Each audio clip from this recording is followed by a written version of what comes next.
अगले टाइप के सवाल के लिए आपको यह जानना होगा कि गणितीय आगमन सिद्धांत है क्या, यानी प्रिंसिपल ऑफ मैथमेटिकल इंडक्शन। और ये सारा चीज हम लोग 11th में ऑलरेडी पढ़ चुके हैं, लेकिन फिर भी हम आपको फिर से वापस सब कुछ याद दिलाते हैं कि कोई साध्य पीएन, हम लोग एक प्रोपोजिशन जिसको हम लोग पीएन मान लेते थे, कोई साध्य पीएन जहां स्मॉल एन क्या है तो नेचुरल नंबर है, तो कोई साध्य पीएन सत्य होगा यदि यह निम्नलिखित दो शर्तों को माने। कैसा? तो पहला है कि पीएन जो हो वह किसी भी कांस्टेंट पे, कांस्टेंट की जगह पर हम 1 रख सकते हैं, 2 रख सकते हैं, 3 रख सकते हैं, 4 रख सकते हैं, 5 रख सकते हैं, यानी कोई भी प्रोपोजिशन सत्य तब माना जाएगा जब वह किसी भी अचर मान पर सत्य हो। और दूसरा कि यदि हम पीएम को सत्य माने तब हमें pm+1 भी सत्य प्राप्त हो। अगर हम pm को सत्य मान लें तब हमें pm+1 भी सत्य प्राप्त हो, यानी अगर pm सही हो तब pm+1 भी सही हो। यानी गणितीय आगमन सिद्धांत के आधार पर हम किसी भी चीज को चेक करते हैं, उसके लिए सबसे पहले हम उस कथन को pn मान लेते हैं, यानी जिसको हमको चेक करना होगा हम उसको pn कंसीडर कर लेंगे, यानी pn मान लेंगे। और मानने के पश्चात हम n के जगह पर पहला स्टेप में जाएंगे और हम n के जगह पर कोई भी एक अचर मान रख देंगे, जैसे 1, 2, 3, 4 वगैरह वगैरह। और अगर हम वहां देखते हैं कि LHS RHS के बराबर है, यानी दिया गया कथन अगर उस मान पर सत्य हो, अगर दिया गया कथन उस मान पर सत्य हो तो पहले स्टेप को सही माना जाएगा। फिर हम स्टेप नंबर दूसरे में जाएंगे और वहां पर हम पीएम को सत्य मान लेंगे। और जैसे ही पीएम मेरा सत्य होगा फिर हमें यह चेक करना होगा कि क्या pm+1 भी सत्य साबित होता है। और अगर हम देखते हैं कि pm के सत्य होने पर अगर pm+1 भी सत्य साबित हो जाता है, इसका मतलब कि प्राकृतिक संख्या के प्रत्येक मान पर वह कथन सत्य होगा। कि अगर कभी भी ऐसा चीज अगर आपको प्रूफ करना हो तो आप सबसे पहले क्या कीजिएगा, उसको pn मान लीजिए। तो हम लोग इसको pn मान लेते हैं, यानी late pn is equal to a per power n equals to cos n theta I sin n theta I sin n theta cos n theta। यानी जो हमें प्रूफ करने के लिए कहा गया हम उसको सबसे पहले pn मान लिए। अब गणितीय आगमन सिद्धांत के आधार पर हमें सबसे पहले पहला स्टेप में ये करना होगा कि हम इसको किसी कांस्टेंट वैल्यू पे, यानी आप वहां पे n का मान 1 रखिए या फिर 2 रखिए या फिर आप 3 रख सकते हैं, यानी अपने हिसाब से। लेकिन सबसे ज्यादा सरल और आसान दोनों ही ये क्या है कि आप यहाँ पर n की जगह 1 पुट कर दीजिए। आइए स्टेप नंबर 1, यानी सबसे पहला स्टेप में हम क्या करेंगे कि n के जगह पर हम 1 रख लेंगे। तो आइए, यानी पुट हम लोग रख रहे हैं कितना, n के जगह पे 1, तो ये p1 हो जाएगा इस टू a पर पावर 1, यानी a। और यहाँ पे फिर वापस जहां जहां n है वहां रखेंगे cos theta I sin theta I sin theta cos theta. यानी अगर हम n के जगह 1 पुट किए तो यहाँ n था तो pn के जगह हो गया कितना, p1। फिर a पर पावर n था तो मेरा हो गया a पर पावर 1 यानी a।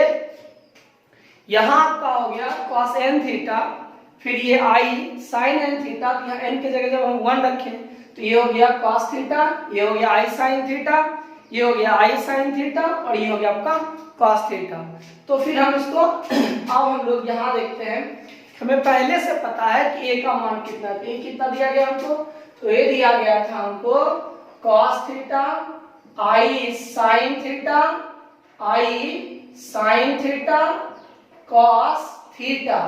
और हमें आरएचएस क्या हमारे पास, तो आरएचएस हमारे पास है कॉस थीटा आई साइन थीटा, आई साइन थीटा कॉस थीटा।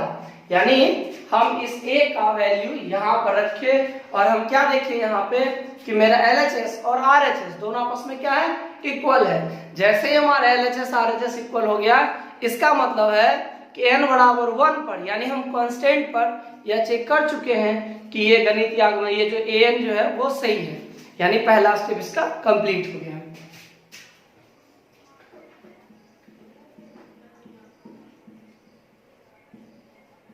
और हम लोग इसको इक्वेशन ए मान लेते हैं।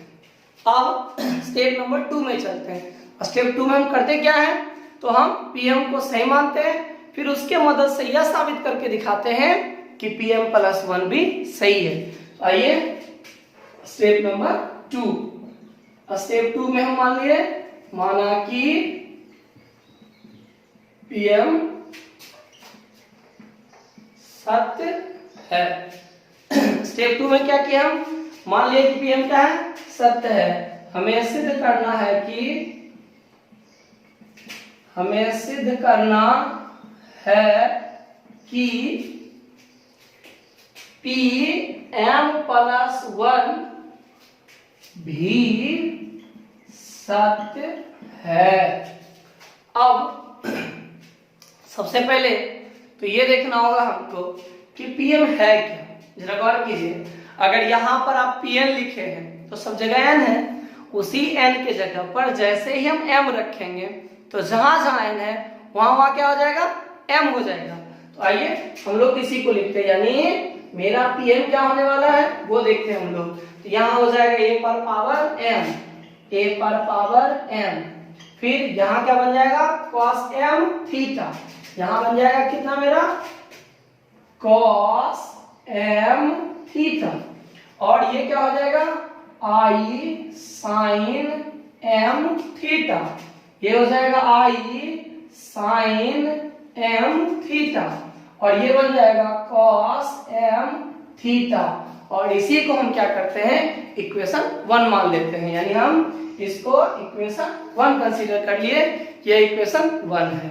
फिर आइए इसी आधार पर हम देखते हैं अगर कि pm प्लस 1 क्या होगा। तो जैसे हम pm प्लस 1 की तरफ बढ़ेंगे तो हमें दिखाई देगा pm प्लस 1 है क्या, तो pm प्लस 1 यानी a to the power m plus 1, यानी यहाँ हो गया cos m plus 1 into theta i sin m plus 1 into theta, यहाँ i sin m plus 1 into theta cos m plus 1 into theta.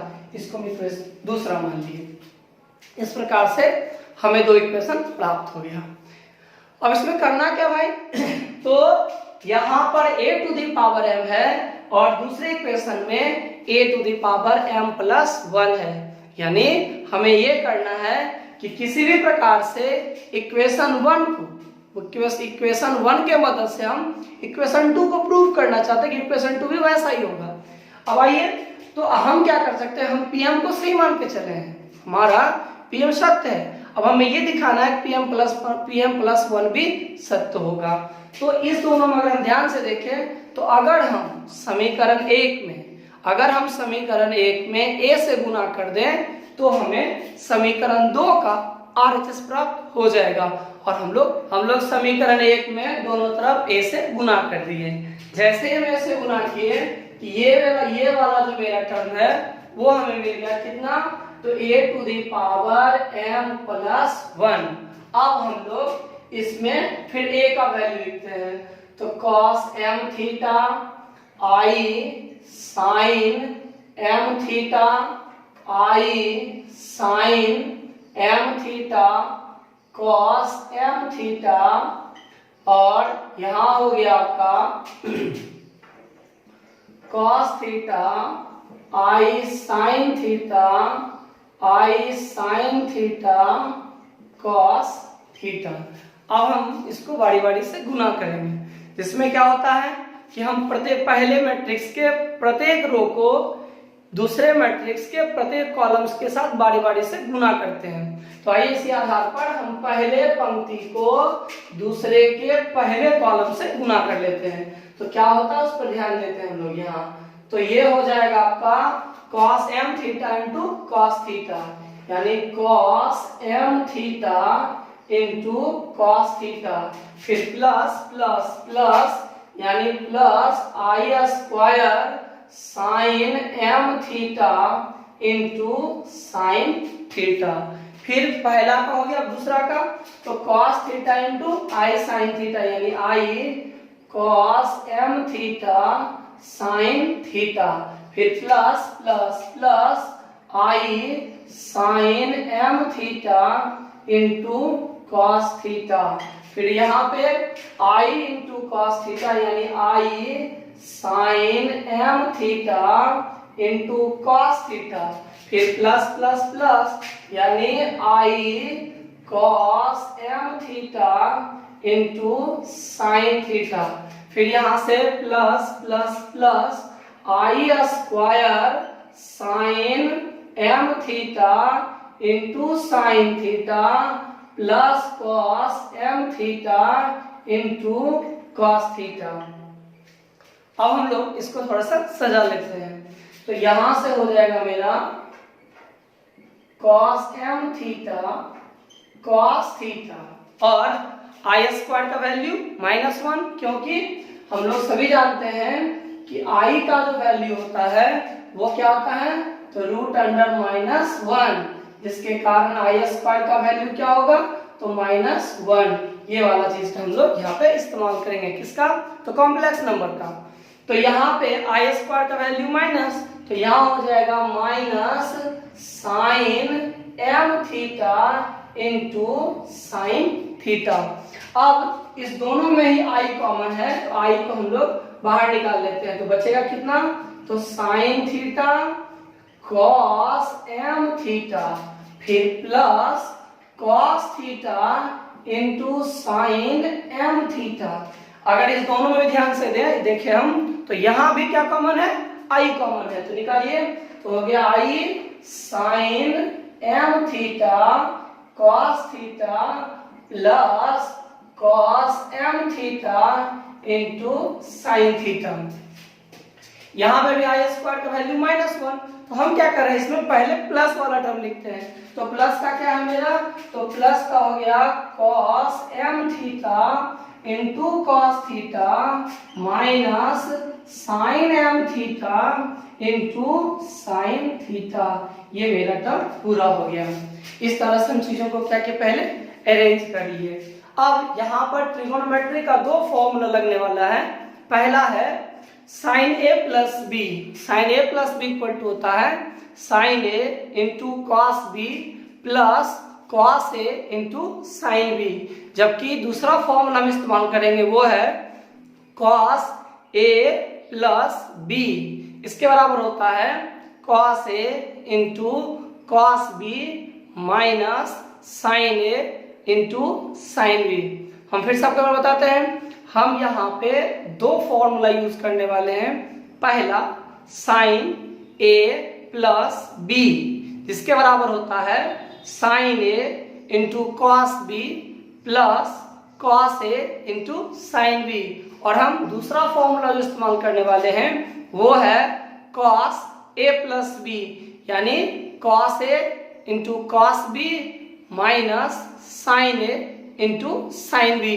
तो हम इसी फॉर्मूला का इस्तेमाल करने वाले हैं, यानी हम लगाने वाले यहाँ पे हैं साइन a प्लस बी का फॉर्मूला, यानी sine a cos b plus cos a into sine b, ये फॉर्मूला। और दूसरा हम लगाने वाले हैं कॉस, दूसरा लगाने वाले हमें कॉस a प्लस बी, जिसके बराबर होता है cos a into cos b minus sine a into sine b। अब अगर हम इस फॉर्मूला के आधार पर देखें तो मेरे पास a की जगह यहाँ पर m थीटा है और b की जगह पे थीटा है। तो आइए इससे क्या होता है वो देखते हैं हम लोग। तो सबसे पहले हमें क्या प्राप्त होगा उस पर ध्यान देते हैं। हमें मिलता है यहाँ से, ये हो जाएगा हमारा cos m theta plus theta, यानी m थीटा प्लस थीटा। यहाँ हो जाएगा i sine theta plus m theta, और यहाँ होगा i sine m theta plus theta, यहाँ होगा cos m theta plus theta.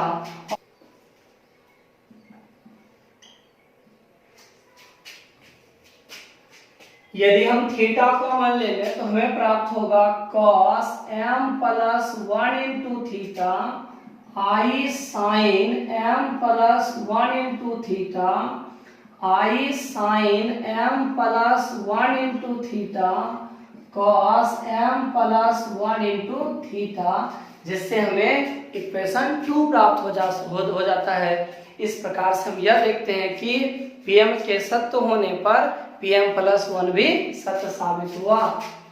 इसीलिए Pm के सत्य होने पर Pm प्लस 1 भी सत्य साबित हुआ, यानी Pm के सत्य होने पर Pm प्लस 1 भी सत्य साबित हुआ। ये हो गया समीकरण बी। अब हम दोनों की मदद से प्रूफ कर देंगे। अब हम समीकरण ए और समीकरण बी की मदद से यह दिखा सकते हैं कि n के प्रत्येक मान पर दिया गया कथन सत्य है। समीकरण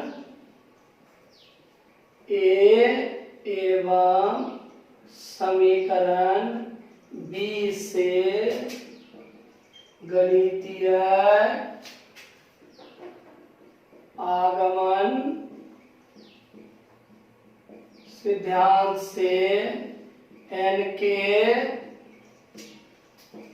के प्रत्येक मान पर Pn सत्य है। प्रूव्ड।